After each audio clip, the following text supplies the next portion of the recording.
जय हिंद मेरे प्यारे दोस्तों, मैं शुभम आप सबका स्वागत करता हूं CSE 2010 के वीडियो डिस्कशन में।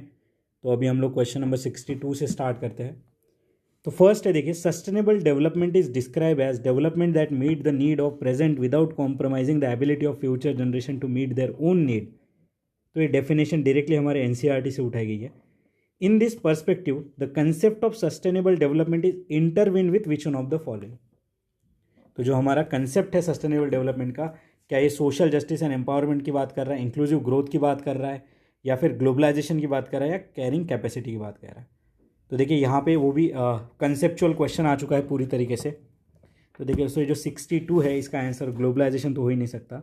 अब हम कंफ्यूज हो सकते हैं कि सोशल जस्टिस है, इंक्लूसिव ग्रोथ है, या कैरिंग कैपेसिटी। तो देखिए दोस्तों, यहाँ पे ability of future generation without compromising the ability of future generation, हमें प्रेजेंट जनरेशन की नीड्स को मीट करना है। तो कंसेप्ट आएगा यहाँ पे कैरिंग कैपेसिटी, कि अभी क्या कैपेसिटी है अर्थ की, कि कितने लोगों को वो कैरी कर पाएगी। ठीक है, तो ये कैरिंग कैपेसिटी के ऊपर देखिए CSE 2019 के GS3 के मेंस में क्वेश्चन आ रखा है, 10 मार्कर या 15 मार्कर। ठीक है, और ये जो डेफिनेशन आपने पढ़ी ना अभी, ये ब्रुटलैंड कमेटी थी दोस्तों, ब्रुटलैंड कमेटी, इनकी रिपोर्ट में ये जो है सस्टेनेबल डेवलपमेंट की डेफिनेशन दे रखी है। और यहाँ पे आंसर है हमारा कैरिंग कैपेसिटी। नेक्स्ट देखिए दोस्तों, given below the name of 4 energy crop which one of the following can be cultivated for ethanol. तो देखिए दोस्तों, यहाँ पे जट्रोफा पोंगामिया पिन्नाटा, ये हमने देखा था बायोडीजल के लिए। ठीक है, और इथेनॉल के लिए यहाँ पे स्पेसिफिकली कौन सा यूज़ होता है दोस्तों, वो है हमारा मेज़। ठीक है, मेज़ इज़ यूज फॉर इथेनॉल। ठीक है, अब यहाँ पे देखिए दोस्तों, इथेनॉल बनाने के लिए क्या प्री कंडीशन है। तो जो भी यहाँ पे एनर्जी क्रॉप होगा वो स्टार्ची और शुगरी वहाँ पे जो है कंटेंट होना चाहिए, और सेल्यूलोजिक क्रॉप होना चाहिए।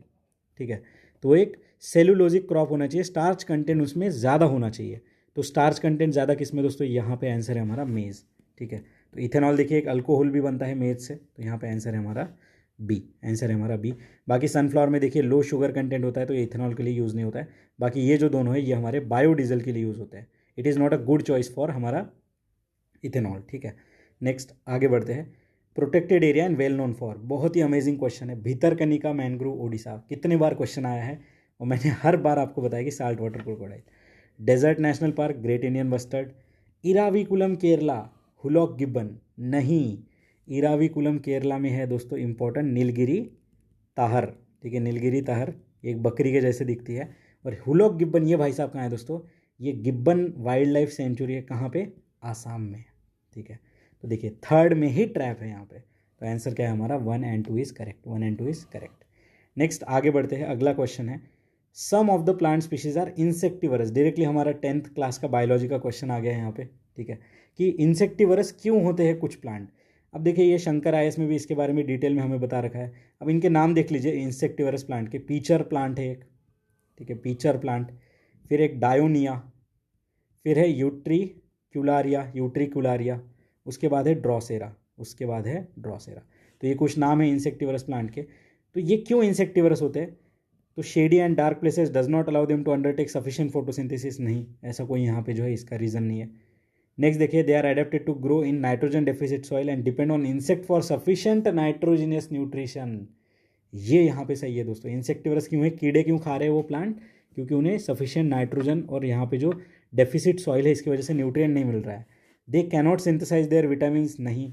दे remain in the particular stage of evolution as a living fossil link between autotroph heterotroph, नहीं। तो ये लिविंग फॉसिल भी नहीं है, वाइटामिन का भी नहीं है। यहाँ पे आंसर है न्यूट्रिएंट डिफिशियंसी का। तो answer is B is the correct answer here, B is the correct answer here. इतना ही याद रखना था इसमें।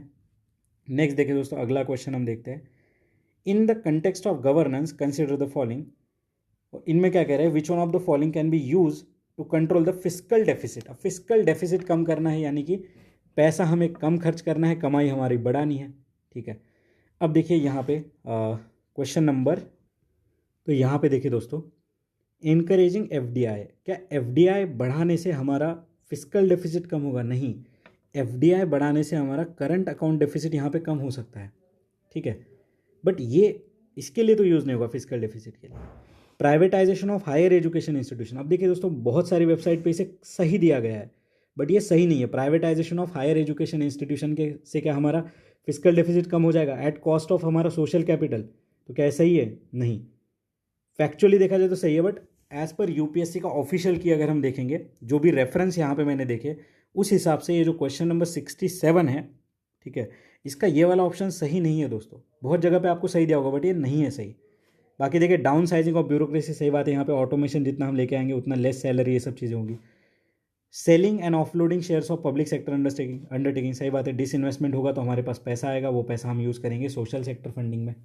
तो यहाँ पे जो करेक्ट आंसर है दोस्तों, जो करेक्ट आंसर है वो है हमारा 3 and 4 is the correct answer.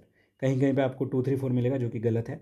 Most appropriate यहाँ पे 3 and 4 है। मोस्ट अप्रोप्रिएट यहाँ पे 3 and 4 है। नेक्स्ट आगे बढ़ते हैं, क्वेश्चन नंबर 68। अब वन लाइनर क्वेश्चन है mostly. As per UN habitat global report on human settlement which one of the following region shows fastest growth rate of urbanization. तो ये कौन सा है दोस्तों, सोचिए। ऑब्वियसली हमारा एशिया है इसमें। अब ये जो मैंने आपको बताया ना, ये डायरेक्टली GS1 के अर्बनाइजेशन वाला मेंस का जो टॉपिक है, वहाँ पे आपका एक इंट्रोडक्शन बन सकता है कि यूएन हैबिटेट से रिलेटेड, ठीक है। और यूएन हैबिटेट देखिए दोस्तों, ये 1978 में इस्टेब्लिश हुई थी एट वैनकूवर, ठीक है। वैनकूवर में इसका जो है इस्टेब्लिशमेंट हुआ था, ठीक है, यूएन हैबिटेट। तो ये आप याद रखेंगे। नेक्स्ट देखिए, इनकी रिपोर्ट जो है वो बताती है कि किस तरीके से यहाँ पे अर्बन प्लानिंग, ह्यूमन सेटलमेंट, वो सब चीज़ें हमें देखनी है। नेक्स्ट आगे बढ़ते हैं। In India which one of the type of forest occupies largest area. बहुत ही बढ़िया सवाल है, बहुत बढ़िया। इसका आंसर अभी रट लीजिए, ठीक है। इसका आंसर जो अभी हमें रटना है। तो देखिए दोस्तों, यहाँ पे जो हमारा सबसे ज़्यादा एरिया जो है वो है ट्रॉपिकल मॉइस्ट डेसिडियस फॉरेस्ट, ठीक है। तो यहाँ पे कौन सा है, ट्रॉपिकल मॉइस्ट डेसिडियस फॉरेस्ट, ठीक है। तो इसमें सबसे ज़्यादा हमारा एरिया है। इसे देखिए दोस्तों मॉनसून फॉरेस्ट भी कहा जाता है। अब इसमें देखिए हमारा टीक हो गया, साल हो गया, शीशम हो गया, सैंडलवुड हो गया, ये सारे जो आते हैं हमारे ट्रॉपिकल मॉइस्ट डेसिडियस फॉरेस्ट में। उसके बाद देखिए दोस्तों ट्रॉपिकल वेट एवरग्रीन फॉरेस्ट। इसमें क्या क्या आएगा हमारा, वही जामुन। उसके बाद देखिए यहाँ पे महागोनी, बाम्बू जो होते हैं, ये सारे हमारे वेट एवरग्रीन में आएंगे। फिर देखिए ड्राई एवरग्रीन फॉरेस्ट में क्या आएगा, तो यहाँ पे देखिए इस शिवालिक वाले रीजन में हमें श्रब्स देखने को मिलते हैं, ठीक है।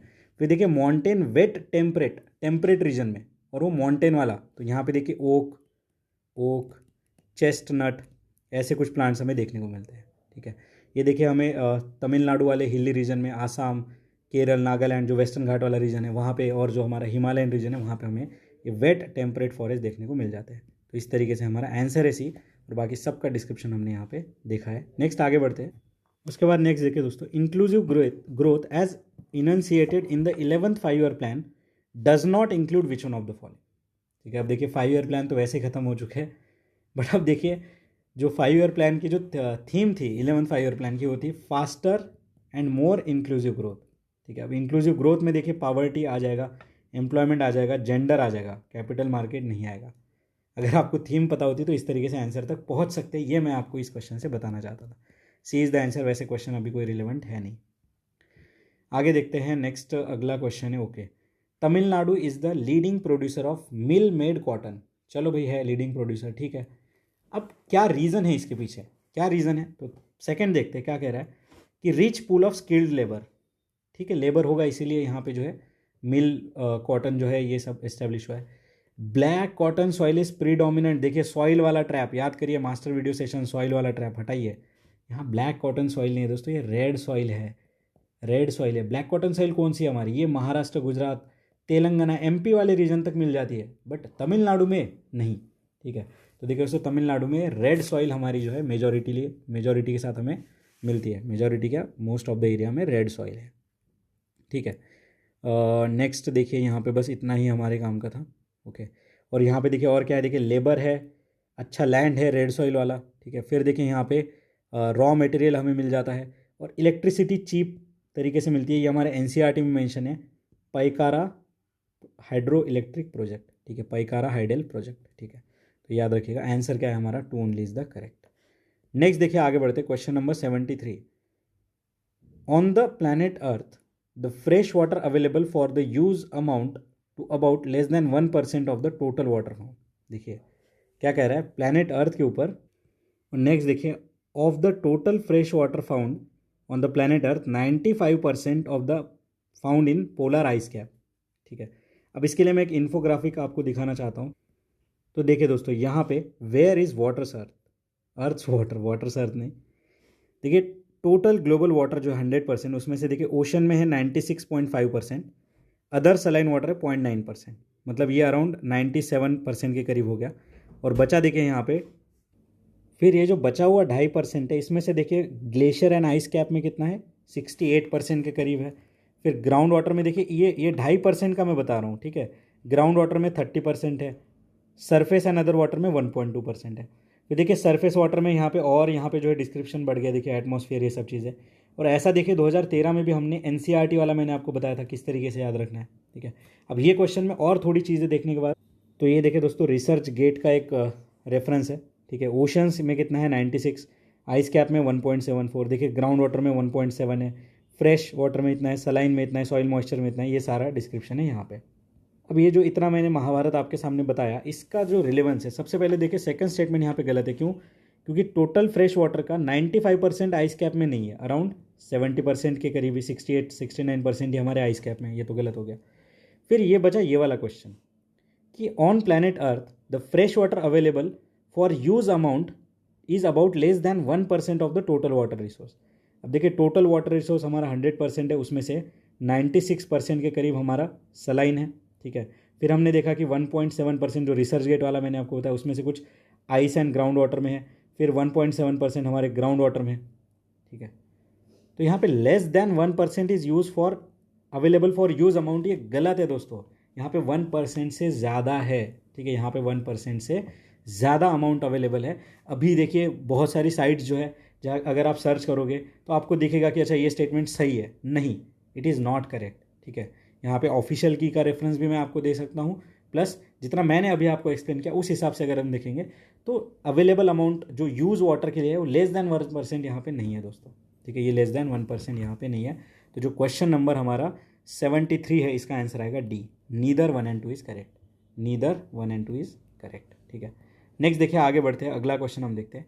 Which one of the following reflect back more sunlight as compare to 3। अब ये जो रिफ्लेक्ट बैक वाली चीज़ है ना दोस्तों, ये है अल्बेडो की यहाँ पे बात कर रहा है, ठीक है। It is related to albedo. Albedo क्या है दोस्तों? ये डिग्री ऑफ रिफ्लेक्टिविटी दिखाता है, ठीक है। तो यहाँ पे देखिए sandy desert, paddy crop, fresh snow and prairie land. तो इन चारों में से अगर हम देखेंगे दोस्तों, सबसे ज़्यादा जो रिफ्लेक्शन होता है वो होता है हमारे फ्रेश स्नो से। अराउंड 80% जो है इनकमिंग रेडिएशन यहाँ पे रिफ्लेक्ट कर जाती है, ठीक है। प्रेयरीज क्या है दोस्तों? ये यूएसए के जो है ग्रास लैंड वाला जो रीजन है उसे प्रेयरीज कहते हैं। इसे ग्रेनरीज ऑफ द वर्ल्ड भी कहा जाता है यूएसए का, ठीक है। और बाकी देखिए ये यहाँ पे नहीं है, यहाँ पे आंसर है हमारा सी इज़ द करेक्ट आंसर, ठीक है। अल्बेडो से रिलेटेड क्वेश्चन था। आगे बढ़ते हैं, question number 75। The river passes through Himachal Pradesh are, ठीक है। बेसिक ज्योग्राफी वाला क्वेश्चन आ गया। तो देखिए दोस्तों क्वेश्चन नंबर 75 जो है, इसका आंसर आएगा हमारा बियास, चिनाब, रावी, सतलज, यमुना। ये पांचों रिवर जो है हमारे हिमाचल से पास होती है। यहाँ पे यही नहीं बोला कि ओरिजिन कहाँ से हो रही है, ये सब चीज़ें नहीं, ठीक है। पास कहाँ से होती है, ठीक है। अब एक चीज़ याद रखिए, इसमें झेलम नदी पास नहीं होती हिमाचल से, इंपॉर्टेंट है, हम कंफ्यूज हो सकते हैं, ठीक है। अब यहाँ पे देखते हैं बियास का ओरिजिन। देखिए दोस्तों ये पीर पंजाल रेंज से इसका ओरिजिन होता है, ठीक है। चिनाब देखिए दोस्तों चंद्र प्लस भागा नाम की दो रिवर ज्वाइन करके है लाहौल स्पीति वाले रीजन में, ठीक है। उसके बाद देखिए दोस्तों नेक्स्ट यहाँ पे जो सतलज रिवर है, सतलज रिवर, इसके ऊपर देखिए भाखरा नांगल डैम भी है हमारा, ठीक है। भाखरा नांगल डैम भी है, और इसका ओरिजिन है दोस्तों सतलज का नियर लेक मानसरोवर, ठीक है। तो मानसरोवर के पास देखिए यहाँ पे एक रक्षास्थल नाम का लेक है, ठीक है। वहाँ से ओरिजिनेट होता है, नियर मानसरोवर के पास एक रक्षातल नाम का लेक है, वहाँ से ओरिजिनेट हो रहा है सतलज, ठीक है। सतलज देखिए इंडिया के बाहर से ओरिजिन होकर हमारे इंडिया में एंटर करती है, ये भी थोड़ा याद रखेंगे, ठीक है। नेक्स्ट देखिए यमुना, इसका बंदरपुर ग्लेशियर, ये मल्टीपल टाइम्स हमने देखा है, ठीक है। ये मल्टीपल टाइम्स हमने यहाँ पे देखा है, ओके। नेक्स्ट देखिए रावी रिवर, तो ये रोहतांग पास से जो है ओरिजिनेट होती है, रोहतांग पास। तो ये सारे रिवर हमने देख ली। तो इंडस वैली सिस्टम हमारे यहाँ पे रिवाइज हो गया। याद रखिएगा बियास, रावी, बियास, झेलम, ठीक है। झेलम यहाँ पे नहीं है, तो झेलम, रावी, बियास, सतलज, ठीक है। झेलम, रावी, बियास, सतलज और इंडस, इनमें से देखिए इंडस और झेलम यहाँ पे नहीं है, रावी, बियास, सतलज तीनों है, ठीक है। रावी, बियास, सतलज तीनों है। फिर चिनाब भी है, ठीक है, और यहाँ पे यमुना है। तो ये याद रखेंगे हम लोग, ठीक है, ये याद रखेंगे। नेक्स्ट आगे बढ़ते हैं, पूरी तरीके से रिपीटेड क्वेश्चन जो 2011 में हमने देखा था कि फाइनेंस कमीशन की रिपोर्ट जो है laid before house of parliament, ठीक है, who among the following shall cause every recommendation made by finance commission to be laid before the parliament, ये है प्रेसिडेंट ऑफ इंडिया। यहाँ पे आंसर क्या है हमारा, प्रेसिडेंट ऑफ इंडिया। ऐसे देखिए एनुअल फाइनेंशियल स्टेटमेंट, ये कौन, president of India cause every, जो फाइनेंशियल स्टेटमेंट है उसे हाउस के सामने कौन लेके आते हैं, president of India. Finance minister नहीं, ये मैंने बताया भी था, सेकंड थर्ड टाइम हम रिवाइज कर रहे हैं। फाइनेंस कमीशन आर्टिकल 280 देखा है बहुत बारी, ठीक है, यहाँ पे आंसर है हमारा ए। नेक्स्ट देखते हैं, अगला क्वेश्चन है हमारा, which one of the following is responsible for preparation of union budget of the parliament, ठीक है, तो union budget, economic survey, department of economic affair, as it is repeated question, as it is, ठीक है, union budget. अब budget को देखिए annual financial statement कहते हैं अंदर आर्टिकल 112 हमारा इंडियन कॉन्स्टिट्यूशन का, ठीक है, तो ये है डिपार्टमेंट ऑफ इकोनॉमिक अफेयर। बाकी डिपार्टमेंट ऑफ रेवेन्यू क्या देखता है इसमें, देखिए CBDT है, डायरेक्ट टैक्स और इनडायरेक्ट टैक्स, और जो GST वाला है ये डिपार्टमेंट ऑफ रेवेन्यू में आता है, जो IRS कस्टम्स वाला होता है एंड इनकम टैक्स वाला, ठीक है। फिर देखिए डिपार्टमेंट ऑफ फाइनेंशियल सर्विस, तो इनका क्या काम होता है दोस्तों, जैसे कि जो भी प्रधानमंत्री जनधन योजना स्कीम है या फिर जो भी फाइनेंस से रिलेटेड स्कीम्स है उनको देखने का काम जो है ये डिपार्टमेंट ऑफ फाइनेंशियल सर्विस करते हैं, जैसे बैंक, इंश्योरेंस कंपनी, इन सबको देखना, ठीक है। डिपार्टमेंट ऑफ एक्सपेंडिचर, इसके अंदर एक बहुत ही इंपॉर्टेंट बॉडी है, पब्लिक फाइनेंस मैनेजमेंट सिस्टम, ठीक है। अब ये क्या है, पब्लिक फाइनेंस मैनेजमेंट सिस्टम, ये जो पैसा गवर्नमेंट खर्चा कर रही है अलग अलग स्कीम में, इसके ऊपर जो है मॉनिटरिंग, ये सारी चीज़ें जो है डिपार्टमेंट ऑफ एक्सपेंडिचर के अंदर आता है, ठीक है। तो फाइनेंस मिनिस्ट्री एक बहुत ही, मतलब इसमें बहुत सारे इंपॉर्टेंट जो है पावर सेंटर्स होते हैं डिपार्टमेंट में। देखिए हर एक डिपार्टमेंट का अलग एक जो है इंपॉर्टेंस है, इनके अंदर देखिए सेक्रेटरी, फाइनेंस सेक्रेटरी सबसे इंपॉर्टेंट है, फिर एडिशनल सेक्रेटरी, जॉइंट सेक्रेटरी, ये सब होता है, ठीक है। तो यहाँ पे ये चारों चीज़ें हमने यहाँ पे देख ली है। उसके बाद नेक्स्ट देखिए दोस्तों, अगला क्वेश्चन है हमारा, consider the following actions by government, ठीक है, cutting the tax rate, increasing the government spending, abolishing the subsidy, in the context of economic recession, ठीक है, जो इकोनॉमिक रिसेशन आ रहा है, which one of the above action can be considered as a part of fiscal stimulus. देखिए fiscal stimulus यहाँ पे 2010 में आया और 2011 में इसका पूरा मीनिंग पूछ लिया था कि फिस्कल स्टिमुलस क्या है, ठीक है, जो इंटेंस अफर्मेटिव एक्शन हमने देखा था। फिस्कल स्टिमुलस यानी कि पैसा यहाँ पे खर्चा करना है, अबोलिशिंग सब्सिडी यानी कि पैसा अगर नहीं खर्च करना है तो थर्ड हटा दीजिए, और इंक्रीजिंग द गवर्नमेंट एक्सपेंडिचर, खर्चा बढ़ गया, कटिंग द टैक्स रेट, खर्चा बढ़ गया। तो यहाँ पे दोनों स्टेटमेंट हमारे सही है, ठीक है। देखिए दोस्तों यहाँ पे 1 and 2 बोथ आर करेक्ट, ठीक है, बोथ आर करेक्ट, ठीक है। नेक्स्ट देखिए अगला क्वेश्चन हम देखते हैं अभी, ओके, ठीक है, तो बोथ आर करेक्ट हो गया यहाँ पे, ठीक है। Question number 81, the RBI announces increase in the CRR cash reserve ratio, इसका मतलब क्या हो जाएगा कि कमर्शियल बैंक के पास थोड़ा कम पैसा रहेगा टू लैंड, ठीक है, तो लैंडिंग करने के लिए यहाँ पे कम पैसा हो जाएगा क्योंकि कैश रिजर्व रेशो में आपको ज़्यादा पैसा रखना है। वही CRR कम कर देंगे तो पैसा जो है आपके पास ज़्यादा रहेगा, ठीक है। तो कमर्शियल बैंक के पास यहाँ पे पैसा कम रहेगा, RBI के पास नहीं, यूनियन गवर्नमेंट के पास नहीं, कमर्शियल बैंक मोर मनी नहीं। यहाँ पे अगर CRR हमारा कम होगा, ठीक है, तो ये कंडीशन होगी, और ज़्यादा है तो ये कंडीशन है। तो मैंने आपको बताया था कि ये चीज़ हमें पता रखनी है कि किस रेशो का कम होने से ज़्यादा होने से क्या चीज़ होगी, ठीक है। और यहाँ पे देखिए ये जो है RBI डिसाइड करती है जो रिजर्व रेशो, ये सब चीज़ें जो है हमारा इन्फ्लेशन, इन सबको कंट्रोल करने के लिए। नेक्स्ट आगे बढ़ते हैं, अगला क्वेश्चन है हमारा, who among the following governor generals created covenanted civil service of India which later become Indian civil service. अभी मैंने आपको बताया था जब हमने वो साइमन कमीशन वाला क्वेश्चन देखा था, वो है कॉर्नवालिस, ठीक है। तो कॉर्नवालिस ने ये सारी चीज़ें यहाँ पे स्टार्ट करी थी। बाकी वेलेस्ले भाई साहब ये सब्सिडरी अलायंस वाले हैं।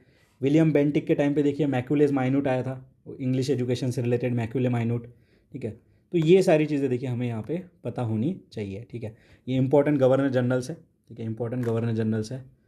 उसके बाद देखिए कॉर्नवालिस भाई साहब परमानेंट सेटलमेंट के लिए भी इंपॉर्टेंट है, परमानेंट सेटलमेंट जो रेवेन्यू सेटलमेंट हम देखते हैं उससे, ठीक है। वैरन हेस्टिंग देखिए दोस्तों, ये फर्स्ट गवर्नर थे ऑफ बंगाल, ठीक है, first governor of Bengal. Anglo Maratha war, इन सब में इन्होंने अपना रोल प्ले किया था, ठीक है। तो यहाँ पे आंसर है सी। नेक्स्ट आगे बढ़ते हैं, what was the immediate cause for the launch of स्वदेशी मूवमेंट। अरे भाई कितना डिफिकल्ट सवाल पूछ दिया कि स्वदेशी मूवमेंट का इमीडिएट कॉज क्या था, तो partition of Bengal done by Lord Curzon, ठीक है। बाकी देखिए लोकमान्य तिलक को 18 मंथ के लिए यहाँ पे इम्प्रिजनमेंट किया, नहीं। Arrest and deportation of Lala Lajpat Rai, Ajit Singh, नहीं, ठीक है। And death sentence announce for Chapekar brother, नहीं, ठीक है। अब चापेकर ब्रदर को डेथ सेंटेंस क्यों हुई थी ऐसा क्वेश्चन पूछ सकते हैं, तो इंग्लिश ऑफिसर थे आयरेस्ट रैंड इनको मारने के लिए, आयरस रैंड को मारने के लिए इनको ये सज़ा सुनाई गई थी, ठीक है। बाकी अजीत सिंह, इन्होंने कुछ न्यूज़ आउटलेट थे इनके, भारत माता एंड रेशवा नाम के, ये हमारे स्पेक्ट्रम में मेंशन है, ठीक है, तो मैं आपको बता रहा हूँ। ओके, आंसर इसका वैसे ए है। नेक्स्ट देखिए क्वेश्चन नंबर हमारा है, कहाँ गया भाई, 84, ठीक है, 84 क्या कहना चाह रहा है कि आचार्य जे बी कृपलानी, ठीक है, Acharya J B Kripalani was one of the Mahatma Gandhi colleague in his Champaran investigation. One of the, ठीक है, पॉसिबिलिटी ऐसी बढ़ गई, ये सही हो सकता है, ठीक है। फिर doctor Rajendra Prasad persuaded Mahatma Gandhi to come to Champaran to investigate the problem of peasant. Directly हमारे स्पेक्ट्रम से नहीं, ये राजकुमार शुक्ला थे जिन्होंने गांधी जी को परसुएड किया था कि आप चंपारण बिहार आइए और हमारा जो इंडिगो वाला प्रॉब्लम है उसे सॉल्व कराइए, ठीक है। तो ये है हमारा राजेंद्र प्रसाद नहीं है, राजकुमार शुक्ला, ठीक है, आर के शुक्ला कह रहा हूँ, राजकुमार शुक्ला थे वो, ठीक है। नेक्स्ट देखिए यहाँ पे, और दूसरे एक नाम थे जैसे कि संत राउत, ठीक है, इन्होंने परसुएड किया था चंपारण में आके इंडिगो कल्टीवेटर जो थे उनके प्रॉब्लम्स को डिस्कस करने के लिए। बाकी वन ऑफ द कलीग में यहाँ पे जे बी कृपलानी है, इसमें राजेंद्र प्रसाद भी एक कलीग थे इनके, ठीक है। उसके बाद यहाँ पे और अगर मैं नाम बताना चाहूँ तो ठीक है, राजेंद्र प्रसाद और जे बी कृपलानी, यही वेल नोन नाम है, बाकी तो बहुत सारे लोग थे, ठीक है, बट इतना याद रखना हमारे लिए पॉसिबल नहीं है, ठीक है। तो यहाँ पे आंसर क्या है दोस्तों, 2 only is the correct answer, 2 only is the correct answer. और यहाँ पे देखिए इसी चंपारण मूवमेंट में गांधी जी को बापू और महात्मा वाला टाइटल मिला था, बापू एंड महात्मा, ठीक है, तो बापू महात्मा गांधी, ठीक है। नेक्स्ट आगे बढ़ते हैं, अगला क्वेश्चन है हमारा, इतना बड़ा क्वेश्चन है, देखिए 4 स्टेटमेंट है। बाय द रेगुलेशन ऑफ 1793, ठीक है, 1793 के रेगुलेशन के बारे में, district collector was deprived of his judicial power and made collecting agent only. तो ऐसा क्यों किया गया था, ऐसा पूछ रहा है, why, what is the reason कि डिस्ट्रिक्ट कलेक्टर की जुडिशियल पावर यहाँ पे कम कर दी गई थी, ठीक है। तो इसका क्लासिक एग्जाम्पल है दोस्तों, पावर कॉन्सेंट्रेशन ना होने देना। तो Lord Cornwallis alarm the extent of power concentration in DC and failed that such a absolute power was undesirable in one person. तो यहाँ पे देखिए डिसेंट्रलाइजेशन, डेलीगेशन ऑफ पावर की बात यहाँ पे इन्होंने करी थी, ठीक है, तो यहाँ पे आंसर है सी, ठीक है। Judicial work demanded deep knowledge, ऐसा कुछ नहीं था। फिर Lord Cornwallis felt that judicial power should compulsorily be in the hand of European ना, ठीक है। और Cornwallis felt that district collector efficiency और revenue collection will enormously increase. देखिए ये ट्रैप वर्ड्स भी तो आप समझिए यहाँ पे, देखिए इनॉर्मसली इंक्रीज हमारा ट्रैप वर्ड है, ठीक है, कंपल्सरीली हमारा ट्रैप वर्ड है, ठीक है। उसके बाद यहाँ पे चलिए डी देखिए कि judicial work demand deep knowledge, ये एक ट्रैप वर्ड हमें देख सकते हैं कि एकदम एडजेक्टिव। और सी देखिए एकदम नॉर्मल सी बात है, पावर कॉन्सेंट्रेशन की बात कर रहा है कि अनडिजायरेबल है किसी एक के हाथ में होना, तो यहाँ पे आंसर है दोस्तों सी, ये हम स्पेक्ट्रम में भी अच्छे से पढ़ते हैं। नेक्स्ट देखिए, with reference to India consider the following statement, क्या कहना चाह रहा है कि as compare to CPI for industrial worker, ठीक है, CPI फॉर इंडस्ट्रियल वर्कर कौन देता है, labour bureau, the WPI gives less weightage to food article, ठीक है। क्या कह रहा है कि as compare to CPI for industrial worker WPI gives less weightage to food article, सही बात है, ठीक है, सही बात है, यहाँ पे कम वेटेज होता है, देखेंगे कितना वेटेज। फिर देखिए WPI in India is available on monthly basis only, WPI is available on monthly basis only, correct दोस्तों। ये इन्फ्लेशन कैलकुलेशन के लिए यूज़ होता है। यहाँ पे जो हमारा क्वेश्चन नंबर 86 है, ठीक है, इसके दोनों स्टेटमेंट हमारे सही है, बोथ आर करेक्ट। अब CPI WPI इनके बारे में थोड़ा जान लेते हैं, देखिए CPI और WPI इसके बारे में। सबसे पहले तो CPI देखिए गुड्स एंड सर्विस दोनों के लिए होता है और WPI सिर्फ गुड्स के लिए होता है, ओनली गुड्स, ठीक है। अभी के हिसाब से जो RBI है दोस्तों वो यूज़ करती है CPI को फॉर इन्फ्लेशन टारगेटिंग, ठीक है। और यहाँ पे देखिए NOSO के द्वारा कैलकुलेट किया जाता है, बाय मोस्पी के अंदर आता है, मोस्पी के अंदर आता है, और 2012 इसका बेस ईयर माना जाता है, ठीक है। बाकी देखिए यहाँ पे 2011-12 इसका बेस ईयर है, ठीक है। इसमें 3 टाइप्स होते हैं WPI में, मैन्युफैक्चरिंग, ठीक है, प्राइमरी आर्टिकल एंड फ्यूल, ठीक है, manufacturing, primary article and fuel. WPI में देखिए फूड को यहाँ पे लेस वेटेज है as compare to CPI industrial worker वाला, ठीक है। तो यहाँ पे both are correct, both are correct. आगे बढ़ते हैं, क्वेश्चन नंबर 88 कि what is the principle by which cooling system radiator in motor car works, ठीक है। तो ये है दोस्तों यहाँ पे जो आंसर है हमारा इस पर्टिकुलर क्वेश्चन का वो है कन्वेक्शन, ठीक है। प्रॉपर हमारा ये फिजिक्स वाला क्वेश्चन है, ठीक है, एनर्जी रेडिएशन है सब, तो यहाँ पे आंसर है बी। तो देखिए यहाँ पे आंसर है कन्वेक्शन। और ये क्वेश्चन देखिए अभी हमारे लिए इतना रिलेवेंट नहीं है दोस्तों, ठीक है, अगर इसमें और देखना चाहे तो कंडक्शन क्या होता है कि ये high temperature to low temperature यहाँ पे हीट फ्लो होता है तो कंडक्ट होता है, ठीक है। रेडिएशन में क्या होता है, energy from source travel through space, ठीक है, मतलब जो हमारा ओपन एरिया है उसमें से ट्रैवल होता है like light, heat and microwave की तरह, तो ये रेडिएशन है, ठीक है। तो यहाँ पे आंसर है हमारा कन्वेक्शन की तरफ ये चीज़ें चलती हैं। नेक्स्ट देखिए आगे बढ़ते हैं, अगला ये भी क्वेश्चन हमारे लिए रिलेवेंट है नहीं अभी, डायरेक्टली अब क्वेश्चन नंबर 90 पे आते हैं। अब देखिए जैसे जैसे हम बैकवर्ड जाएंगे ना तो बहुत सारे क्वेश्चन जो है हमारे काम के नहीं होंगे, ठीक है, कोई पर्सन इन न्यूज़ टाइप का इस तरीके से। कहता है कि एक कैंसरस ट्यूमर के ट्रीटमेंट के लिए एक साइबर नाइफ नाम का एक टूल आया है, ठीक है, जो कि न्यूज़ में है। इसके बारे में नॉट करेक्ट पूछा है। अब देखिए it is a robotic image guided system, ठीक है यार रोबोटिक होगा।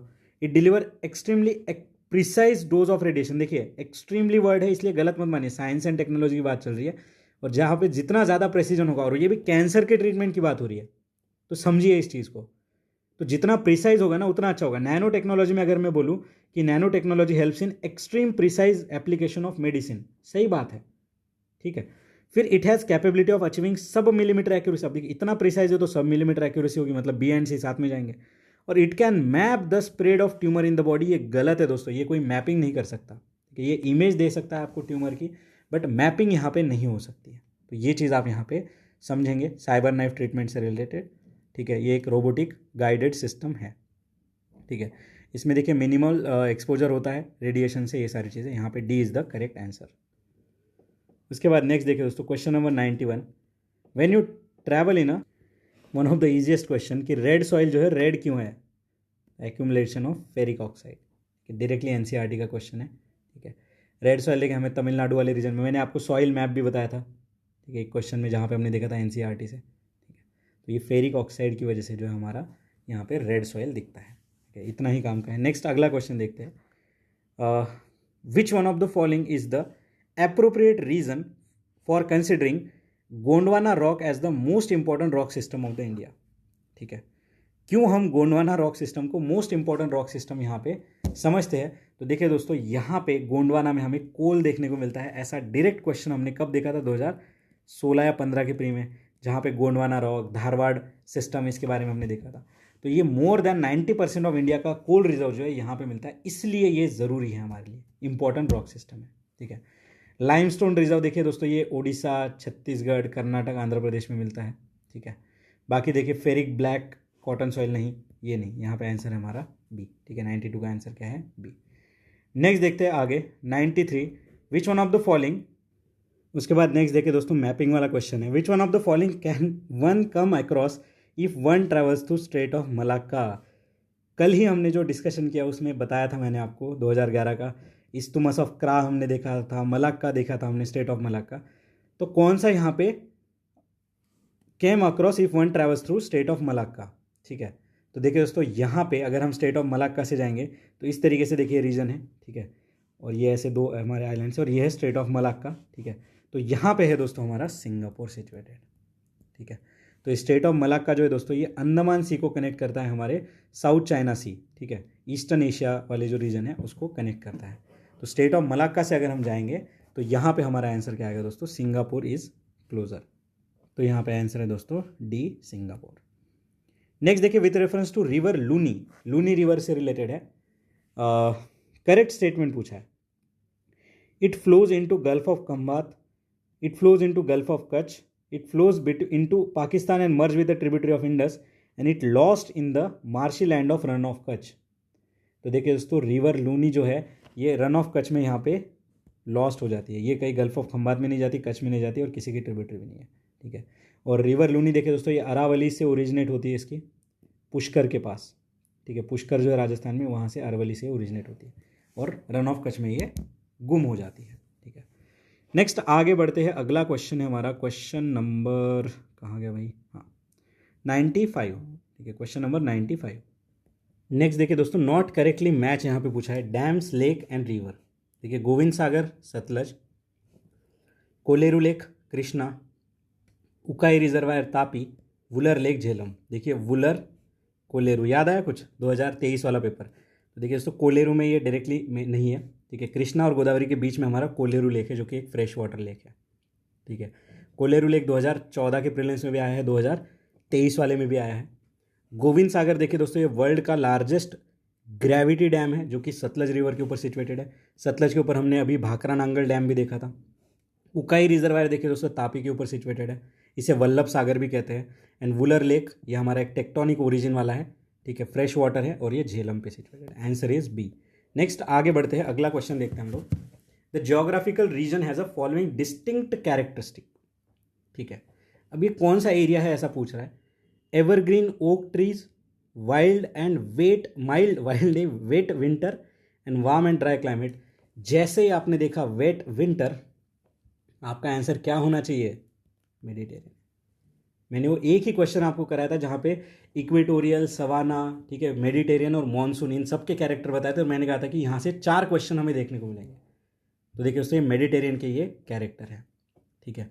अब ये मेडिटेरियन कहाँ कहाँ देखने को मिलता है हमें, यूरोप में, साउथ अमेरिका में, नॉर्थ अमेरिकन रीजन में, ठीक है। और जो सेंट्रल एशिया वाला रीजन है दोस्तों, यहाँ पे हॉट समर होते हैं, कूल विंटर होते हैं एंड प्रेसिपिटेशन यहाँ पे लेस होता है, ठीक है। तो ये इसका जो है एक्सप्लेनेशन है जो आपको पता होना चाहिए, ओके। बाकी देखिए यहाँ पे ओक ट्रीज़ के साथ साथ देखिए मलबेरी ट्रीज़ होती है, ऑलिव ट्रीज़ होते हैं, सेडार ट्रीज़, ये सब भी हमें देखने को मिलते हैं। और देखिए मेडिटेरियन में हमें ऑर्चर्ड्स यहाँ पे बहुत ज़्यादा देखने को मिलते हैं, ठीक है। ऑर्चर्ड्स मैं कह रहा हूँ, ऑर्चिड्स नहीं कह रहा हूँ, ठीक है। जो सिट्रस फ्रूट्स के जो ऑर्चर्ड होते हैं वो हमें देखने को मिलते हैं। नेक्स्ट देखिए आगे बढ़ते हैं 97 with reference to national rehabilitation and resettlement policy of 2007 की बात है, पेपर 2010 का है और आप 2024 में देने वाले हो, ठीक है। तो देखते क्या कह रहा है। The policy has been formulated by ministry of social justice and environment, गलत, मिनिस्ट्री ऑफ रूरल डेवलपमेंट, देखिए मिनिस्ट्री गलत। Applicable only to the person affected by acquisition of land for the projects and not due to the involuntary displacement due to any other reason. क्या है, land project से जिनको यहाँ पे जो है डिस्प्लेसमेंट हुआ उन्हीं के लिए है। तो ये देखिए दोस्तों, यहाँ पे आंसर है दोस्तों नीदर 1 एंड 2, दोनों इनकरेक्ट है, ठीक है। ये नॉट वर्ड की वजह से यहाँ पे गलत हो गया। द पॉलिसी ओनली वर्ड भी यहाँ पे गलत है। The policy is applicable to land acquisition and involuntary displacement, दोनों के लिए यहाँ पे अप्लाई होता है, और मिनिस्ट्री ऑफ रूरल डेवलपमेंट। तो आंसर क्या है हमारा यहाँ पे, नीदर 1 एंड 2, इतना ही हमें याद रखना है। नेक्स्ट देखिए आगे बढ़ते हैं, अगला क्वेश्चन है हमारा, इन the context of India's 5 year plan. तो यहाँ पे देखिए दोस्तों 4th, 6th, 8th and 10th plan, ठीक है। अब जब यहाँ पे चीज़ों को सर्च किया तो मोस्टली देखिए यहाँ पे 6th प्लान इसका आंसर दिखा रहा था, ठीक है। बट यहाँ पे जब कुछ PDFs मैंने यहाँ पे देखी तो मैं आपको शेयर करूँगा वो रिसोर्स अभी। तो यहाँ पे मैं आपका जो है थोड़ा ध्यान ले जाना चाहूँगा ये वाले पॉइंट पे। For the first 8 plans the emphasis was on the growing public sector with massive investment in basic and heavy industry. मतलब 7th 8th प्लान तक यही चल रहा था, but since the launch of 9th plan emphasis on the public sector become less pronounced and current thinking on planning of the country in general increasingly beyond indicative nature।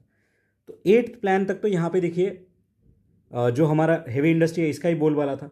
फिर next देखिए आगे बढ़ते हैं हम लोग, चलिए 6th प्लान का देखते हैं यहाँ पे क्या मेंशन है। तो देखिए 6th प्लान में कहीं पे भी जो है इंफ्रास्ट्रक्चर इन सब चीज़ों के बारे में कहीं मेंशन नहीं है, ठीक है। यहाँ पे देखिए अनएम्प्लॉयमेंट इन सब चीज़ों के ऊपर काम किया गया है। लेकिन जब हम यहाँ पे 8th प्लान पे आते हैं तो यहाँ पे देखिए फिस्कल इकोनॉमिक रिफॉर्म इन सब चीज़ों की बात होती है। 9th प्लान पे जब हम आते हैं, ठीक है, तो देखिए ग्रोथ विद सोशल जस्टिस, यहाँ पे देखिए इंफ्रास्ट्रक्चर की बात आती है, देखिए इंफ्रास्ट्रक्चर।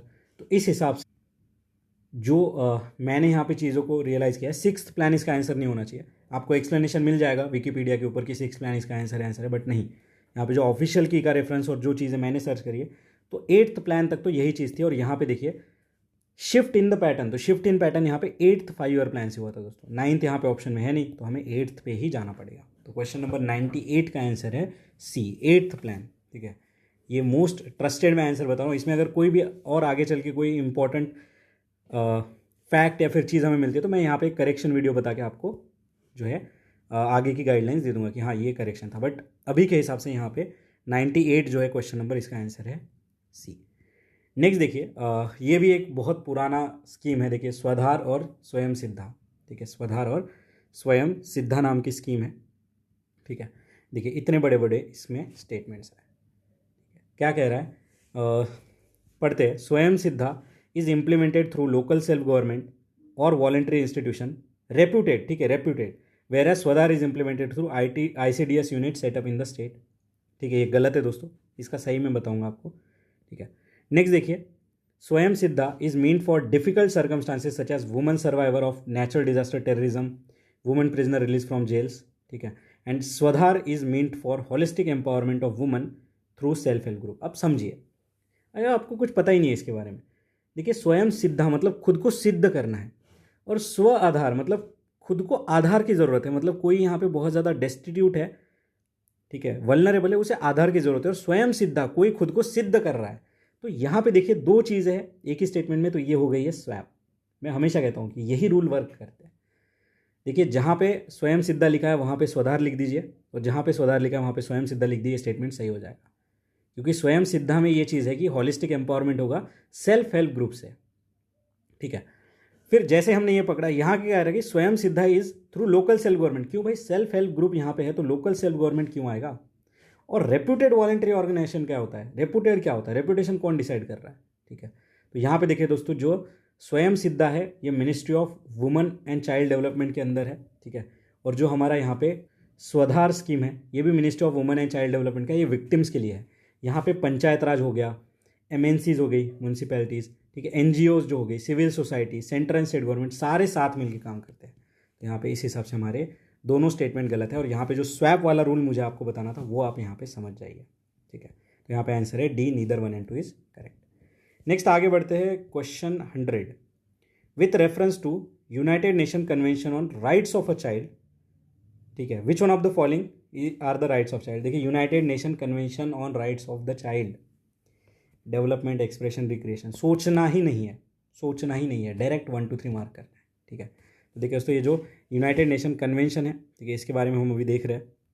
इसमें ये चारों राइट जो है हमारे, तीनों राइट जो है वो आते हैं।